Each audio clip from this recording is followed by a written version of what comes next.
네, 월스트리트 모닝브리핑 함께하고 있는 시각 7시 이제 10분 막 지나갔고요. 이번에는 심층 인터뷰 이어서 월가의 소식 미국 주식에 미치다 이항영 전문위원 함께합니다. 위원님 어서 오세요. 네, 안녕하세요. 이항영입니다.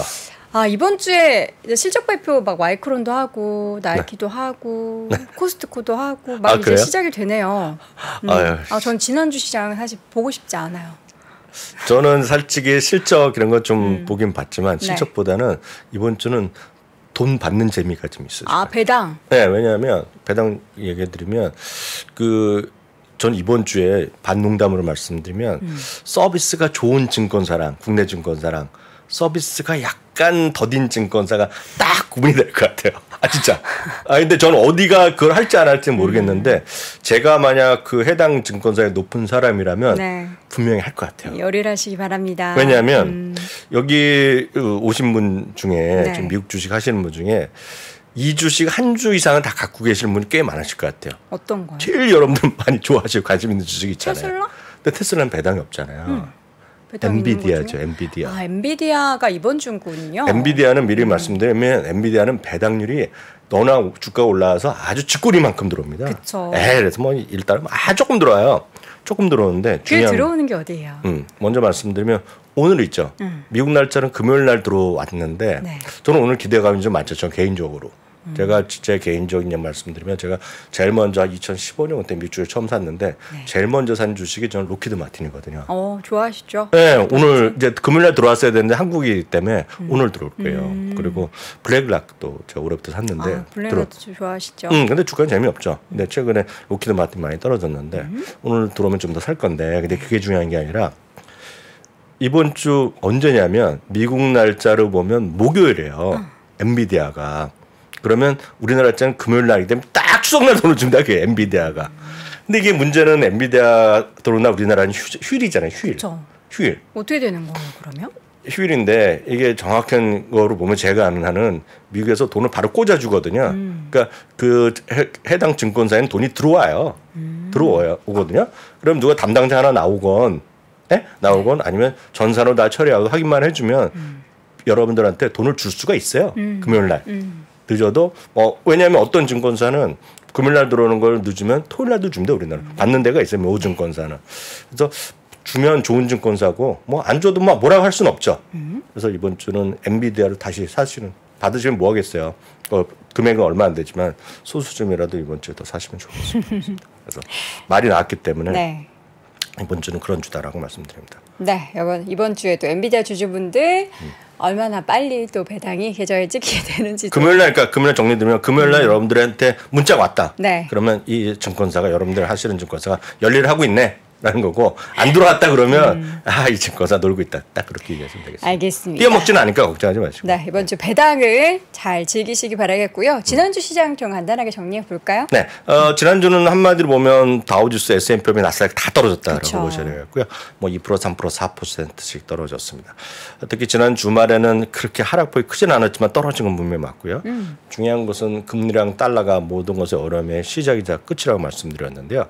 지난 금요일 금리는 상승세가 약간 진정되는 모습이라고 할 수 있지만 달러는 거침없는 상승세를 이어가면서 10주 연속 달러가 상승하면서 지금 시장은 여전히 불안감이 있겠고요.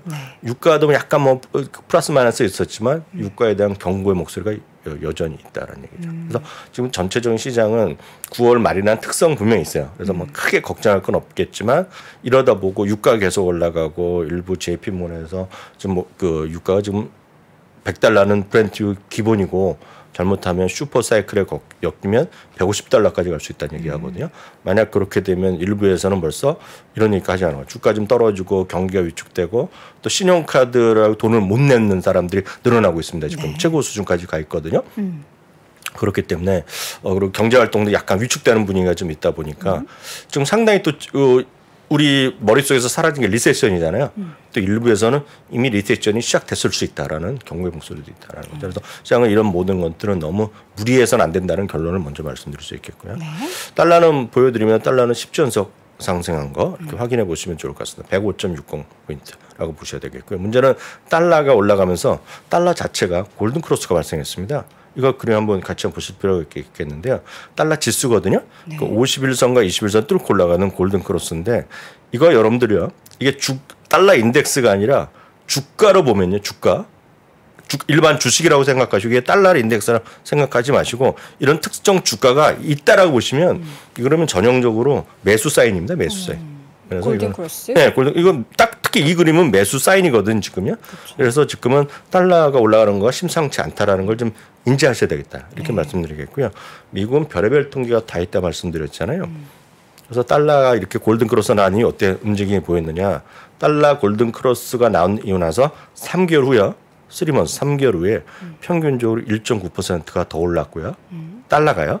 그리고 10번 중에 8번은 플러스가 났다는 거예요. 달러 자체가. 그래서 이것은 달러가 추가적인 상승이 과거 통계상 보면 추가적인 상승 여력이 있다 없다? 있다라고. 일단은 과거의 통계로는 통계가 나온다라고 이해하시면 좋을 것 같고요. 그럼 달러가 왜 이렇게 올라가느냐? 이거는 지난주에 있었던 연준에서의 발표 GDP 전망에도 나왔지만 이게 2023년 GDP 성장 전망도 올리고요. 그리고 계속해서 좋아지고 있는 그림들로 나오고 있거든요. 좋아졌다 나빠졌다 좋아졌다 나빠졌다 하고 있기 때문에 느낌으로 보면 좀 좋지 않다라고 보셔야 되겠고요. 기본적으로 보면 모든 것의 출발은 달러 금리라고 말씀드렸어요. 그래서 좀 이거는 전체적으로 계속 말씀드리지만 천천히 낮게 금리가 내려가는 거는 좋은 그림이 아니다라고 다시 한번 인지하셔야 되겠고요. 금요일도 새벽에도 보여드렸지만 다시 한번 업데이트 해드리면 10년물 뿐만 아니라 실질금리, 10년물 실질금리도 2009년 이후 최고치입니다. 10년물 금리, 실질금리가 최고치가 나오면 주식시장에서는 부담이 될 수밖에 없다. 특히 3번, 4번에는 어려움이 있다라고 보여드리겠고요. 네. 그러다 보니 이제 지난 주에 FOMC 열린 이후에 이번 주도 아마 제가 스케줄 잠깐 봤더니 연준 인사가 7분, 8분 정도가 연설을 합니다. 이번 주. 네, 그래서 뭐라고 할지 모르죠. 뭐라고 할지 모르겠지만 이미 지난 주말에 2분 정도가 코멘트를 했는데요. 샌프란시스코 연방은행총 이제 메리 데일리 유명한 분인데요.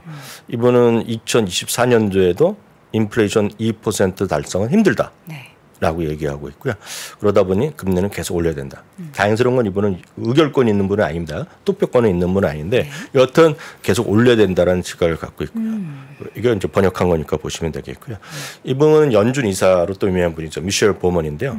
이분도 추가 금리 인상이 지속돼야 된다. 얘기를 하고 있습니다. 그래서 많은 분들이 이제 저도 마찬가지 11월에는 안 올렸으면 좋겠죠. 그리고 11월에 금리 인상이 가능성이 5대5에서 분명히 낮은 건 사실이거든요. 네. 그렇지만 지금 분위기로 보면 연준 인사들은 좀 강력한 얘기가 좀 많이 나오고 있다. 호키시한 매파적 발언이 지난주에 2번이 나왔고 이번 주에도 좀 나오지 않을까. 특히 최근에 유가가 많이 올라가고 있고 이런 에너지 가격, 특히 이런 것들이 나오면서 전체적으로 약간 부담이 될 수밖에 없죠. 그렇죠. 네, 그래서 이런 것들 좀 말씀드렸다시피 상순, 중순, 하순으로 나눴을 때 9월 하순이 가장 안 좋았다 말씀드렸잖아요. 1년 12달 중에. 그래서 그런 것들 좀 보시면서 너무 지금 마음을 놓아서는 안 된다. 네. 그리고 가장 쉬운 것은 여러분들 판단하실 때 다시 한번 확인드리면 달러다 달러. 달러랑 금리 이런 좀 민감하게 보실 필요 있겠고요. 이건 지난주에도 보여드렸던 건데 결국 달러 강세가 되면 미국 기업이 이익이 줄고 우선 테크 기업이 압박이 될 수밖에 없고 특히 빅테크 기업에도 마이너스 요인이 될 수밖에 없다라는 거죠. 그래서 이걸 다시 한번 정확하게 보여드리면 이건 S&P 500 전체 제가 왜 테크가 더 걱정되냐고 말씀드리는 거는 이거 상식적으로 보시면 됩니다. S&P 500 그림 보여주셔야 돼요. S&P 500 기업의 전체 매출의 59% 쉽게 해서 60%는 미국 매출입니다. 미국 매출. 앞서 이제 박동영 회계사도 미국 매출, 해외 매출을 그 얘기한 게 있다고 말씀드렸잖아요. 이거는 전체의 60%가 미국 매출입니다. S&P 500 전체 41%, 그러니까 about 40%가 해외 매출입니다. 여기서 인터내셔널이라는 것은 미국 바깥을 얘기합니다. 미국 바깥에 인터내셔널은 41%가 일반적인 평균이에요. 그러면 섹터별로 보면 차이가 나겠죠. 이게 보면 딱 이 그림인데 오른쪽에 있는 것들이 미국 비중보다는 해외 매출이 많은 거예요. 보시면 해외 매출이 여기 하늘색인데요. 60% 되잖아요. 100에서 요거가 해외 매출. IT입니다. IT. IT가 딱 59대 40, 6대 4 딱 6대 4가 되겠고요. 반대죠, 반대. 4대 6에서 6대 4. 해외 매출 6이라는 거가 되겠고요. 소재도 5대 5가 넘고요. 그리고 그 다음에 커뮤니케이션 서비스는 예를 들어서 45대 55. 그래서 요 정도까지 필수 소비재까지가 상대적으로 평균보다 많은 겁니다. 네. 평균보다 많은 거. 상대적으로 유틸리티나 부동산은 당연히 해외 매출이 적겠죠. 그래서 특히 이런 것들 특히 이런 것들 중에서 압도적인 시장 점유율을 갖고 있는 것은 그 중에서도 빅테크잖아요. 빅테크 중에서도 소프트웨어 기업이거든요. 그렇죠. 소프트웨어 기업. 그럼 소프트웨어 기업은 뭐 사람이 가고 공장 가고 수출하는 게 아니라 그냥 데이터만 가는 거잖아요. 그래서 그렇기 때문에 소프트웨어 기업들 이런 쪽에 대해서 약간 더 마이너스 요인이 있겠죠. 그래서 계속 말씀드리지만 이번에 3분기 실적 시즌이 되면서 이런 빅테크 기업들을 중심으로 테크 기업들의 마진율이 좀 떨어질 수밖에 없다. 네. 저는 그렇게 우려를 하는 거죠. 그런 것들이 보여야 되고요. 그런 관점에서 3분기에 팩트셋 기준을 보면 내일 좀 자세히 말씀드릴 예정인데 3분기에요. 워낙은 당초 플러스 0.1% 정도가 이게 증가할 걸 봤거든요. 네. 근데 지금 지난 주말에 업데이트한 거 보면 마이너스 0.1입니다. 그래서 환율 때문에. 저는 환율의 효과가 때문에. 크다라고 보고 있어요. 마이너스 0.1. 물론 발표되면 플러스 나는 가능성이 있지만 지금까지 예측치로 컨센서스는 마이너스거든요. 가장 큰 거는 결국은 환율의 효과가 클 수밖에 없다라고 저는 이해를 하고 있죠. 그래서 이 부분은 좀 여러분들이 좀 마음에 받아들이셔야 되겠다 이렇게 네. 말씀드립니다. 다음 분기 이제 이번 분기 실적에 영향을 미치는 가장 큰 변수 중에 하나가 이제 환율이 될 텐데 그에 따라서 또 관련한 좀 그 해외 매출 비중이 높은 기업들이 얼마나 또 부진한 실적에 영향을 미치게 될지 여부를 확인해 보시면 좋을 것 같고요. 이번에는 이제 유가는 오늘 제가 말씀드린 건 굳이 이제 브렌트율을 보여드렸어요. 브렌트율을 갖고 JP모건에서 얘기했기 때문에 그런데요. 조금만 1, 2달러 정도 높게 형성돼 있죠. 브렌트율가 93달러 정도와 있고요. 이게 아까 말씀드린 JP모건이 브렌트 유가가 150달러도 가능하다는 얘기입니다. 그래서 다시 말씀드리지만 100달러는 기본으로 가는 거고 100달러는 기본으로 가고 이 슈퍼사이클에 만약에 걸리게 되면 지금 150달러까지도 갈 수도 있다라는 얘기죠. 근데 만약에 150달러까지 가게 되면 그럼 인플레이션이 상당히 둔화되고 있고 그렇지 않아도 조금 2달 연속으로 전월 대비 올라갔지만 그럼에도 불구하고 좀 천천히 내려가고 있다라고 얘기했고 그런 기대감이 분명히 있는 건 사실인데 지금 이 90달러 언저리에서 안정되면 되겠지만 이게 지금 100달러, 110달러 만에 올라가면 다시 한번 불안해질 수밖에 없잖아요. 그리고 경기가 모든 나라가 다 좋아진 게 아니잖아요. 아직까지는요. 그런 상태에서 다시 한번 위축되는 게 오면 그렇기 때문에 일부 월가의 전략가 월가 이코노미스트들은 우리가 지금 발표를 안 해서 그렇지 이미 지금 리세션에 들어가 있을 수도 있다라는 그런 전망이나 해석을 하는 사람이 지금 나타나고 있는 거죠. 그럼 물론 그게 시장이 조금 며칠 떨어졌으니까 그런 목소리가 더 크게 부각될 수도 있지만 그럴 개연성 완전히 배제할 수는 없죠. 특히 최근같이 유가 이렇게 계속 올라가면 뭔가 부담이 될 수밖에 없잖아요. 제가 그 모처럼 이렇게 운전하고 제가 금요일 날 좀 어디 일 있어갖고 왔다 갔다 했거든요. 근데 보니까 우리나라 지금 서울 평균이 뭐 1850원 이렇게 나왔는데 진짜 제 눈으로도 오래간만에 봤어요. 대치동이 쑥 지나갔는데 한 2080원 딱 찍히더라고요. 대치동 언저리에서 2,000원이 넘나고요. 네, 2080원을 제가 제 눈으로 봤거든요. 너무 부담스럽네요. 그러니까 그런 것들이 보면 상당히 지금 기름값이 올라가는 것 자체가 지금 부담이 될 수밖에 없죠. 그렇지만 지금은 90달러, 93달러 이 수준인데 이게 만약 만에 하나 120, 130만 가봐야. 그래서 작년보다 더 높아지면 어떻게 할 거냐는 얘기죠, 지금이야.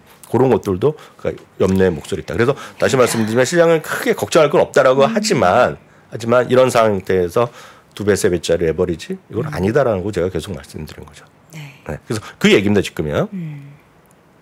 그리고 또 하나 이제 뉴스에 있던 것은 이것도 하나 있잖아요. 뉴스 보셨을 텐데 우리나라도 뉴스 나오던데 러시아가 발표문은 이렇습니다. 러시아가 자국 내에 지금 가격이 많이 올라간다는 거야. 디젤이요. 특히 경유가요. 그래서 이거를 수출을 금지시켰어요. 수출을. 디젤류를. 그렇지만 얘네가 말로는 이미슈 조치라고 얘기를 했지만 기한을 밝히지 않았거든요. 그래서 일부 이거를 분석하는 사람들은 사실상 무기한이라고 얘기하면서 러시아가 에너지를 다시 한번 무기화 카드로 될 수 있다. 이것들을 경고하는 것이 아니냐라는 얘기에서 지금 이 유가에 대한 불안 요인이 지금 시장을 좀 압박하고 있다라는 얘기죠. 그러면 이 상태에서 주식을 또 어떻게 되냐? 이거 말하기 쉽지 않죠. 유가 많이 진짜 올라가면 쉽지 않은 상태지만 저희가 할 수 있는 것은 딱 이거죠. 이게 알게 모르게 다시 사상적으로 또 왔어요, 지금 에너지가. 그래서 이거를 저는 종목으로 보면 종목으로 굳이 하시고 싶으신 분은 지난주 언제였죠? 에드원크님? 그레너리 투자자문에서 목요일 날인가 아침에 나오셔갖고 수요일 날인가 나오셔서 에너지 업종 분류하면서 에너지 업종에 대한 코멘트를 해주셨잖아요. 대표께서 해주셨잖아요. 뭐 미드스트림, 다운스트림. 그거 한번 수요일 날인가 목요일 날을 기억하는데 수요일 날이었네요. 수요일 날. 수요일 한번 다시 보시면서 에너지 업종에 대한 시각을 보실 필요 있겠고요. 그렇게 대해서 깊이 있는 시각이나 이런 것에 자신이 없으신 분이라면 투기적으로 뭐 할 것이 아니라 여러분들 포트폴리오에서 엑셀이나 이런 것들을 조금 일부 담아두는 것 정도로 충분하지 않겠느냐. 왜냐하면 전체 S&P 500에서 에너지 비중은 4, 5%밖에 안 됩니다. 크지 않아요. 그래서 이런 것들을 많이 사기에는 시장에서 약간 부담스럽습니다. 그래서 다만 종목으로 접근하기보다는 XLE 같은 ETF 정도로 훌륭하다. 그래서 이런 거는 알게 모르게 다시 이 정도 올라오는 걸 보면서 너무 한쪽으로만 치우친 매매보다는 좀 다양한 쪽으로 여러분 분산 투자가 오늘도 정답이 될 수밖에 없다. 이렇게 말씀드리고 싶네요.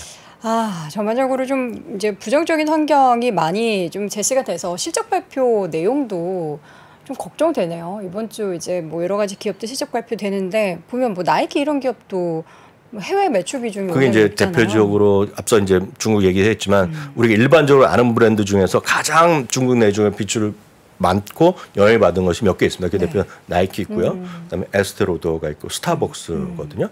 그리고 또 하나 굳이 따지자면 소비 제품은 아닌데 이미 소비재 분류되는 라스베가스 샌즈가 대표적인 것들인데 그것들이 주가 다 안 좋거든요. 분명히 장기적으로 보면 분명히 그것들이 퀄리티 기업입니다. 특히 나이키나 스타벅스 엄청 싼 가격이 맞는데 문제는 주식은 싸다고만 해서 올라가는 건 아니거든요. 장기적으로 전 지금 사람 물릴 일은 없다고 했어요. 그렇지만 흐름이라는 게 있기 때문에 지금은 모멘텀은 지금은 썩 좋지는 않은 모멘텀이다라고 말씀드릴 수 있을 것 같습니다. 네, 자 이렇게 해서 오늘도 월가의 소식 미국 주식에 미치다 이항영 전문위원과 함께 내용 확인해봤고요. 오늘 말씀 고맙습니다. 네, 감사합니다. 자, 월요일 월스트리트 모닝브리핑 함께 하셨습니다. 앞서 말씀드린 것처럼 이번 주에는 뭐 마이크론 테크놀로지 그리고 나이키를 비롯한 기업들 실적 발표 예정이 되어 있고요. 과연 시장의 방향성 어떻게 될지 일단 국장부터 걱정을 해야겠죠. 오늘장 국장은 조금이나마 힘이 나는 그런 시장 연출되기를 바라도록 하겠습니다. 저는 내일 오전 6시 30분에 다시 돌아올게요. 여러분 고맙습니다. 장 시작 전부터 종료까지 쏟아지는 수많은 뉴스와 정보들. 이 중에서 어떤 것이 투자에 정말 도움이 되는 정보일까요? 3프로의 증시 셔터맨 박근영 마스터가 직접 정보를 선별하고 투자의 힌트를 드립니다. 시간도 아끼고 투자 아이디어도 얻는 시간, 박근영 부장의 마켓 힌트와 함께 하세요.